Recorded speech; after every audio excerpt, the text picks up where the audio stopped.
I didn't yell when they bulldozed my pasture. I didn't fight when they poured concrete into my creek bed.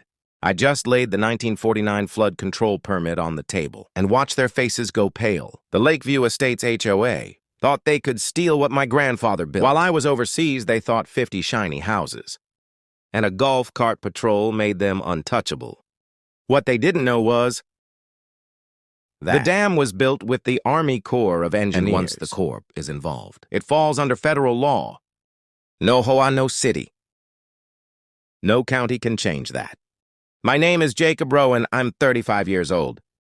Army Corps trained, and the third generation to own 70 acres. Outside Fort Worth, Texas. My grandfather built that dam in 1949. After a brutal drought, he kept every record, every permit, and filed them with the courthouse. He always said the dam would protect the land. Long after he was gone, the one who came after me was Susan Bradley, 40 years old, president of Lakeview Estates. She wears tennis skirts like uniforms, drives a black Lexus, and calls herself a community leader. Her husband sits on city council. Her brother signs off county inspections. Everything she does reeks of backroom deals. When I came home from my last deployment, I found survey flags in my field and 50 new houses lined up along my creek. Susan smiled from her golf cart and told me I should be thankful because she had raised my property value. Here's your first knowledge nugget. Any dam built with course oversight is under federal jurisdiction. Plain and simple.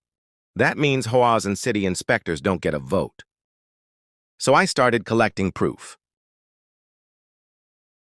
Trail cameras, catching crews draining water into subdivision pipes, drone shots showing basements built in a floodplain, water meters proving my levels were dropping. And then I found my grandfather's covenant. Buried in the courthouse, it read, "Flood control in perpetuity.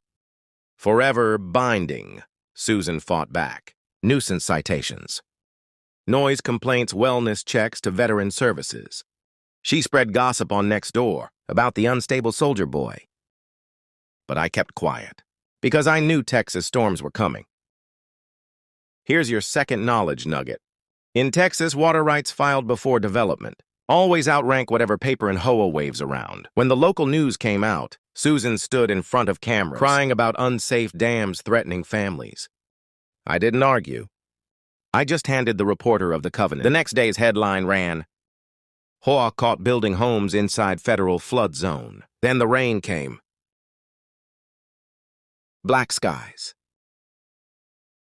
Thunder shaking windows. Willow Creek rising fast by dawn.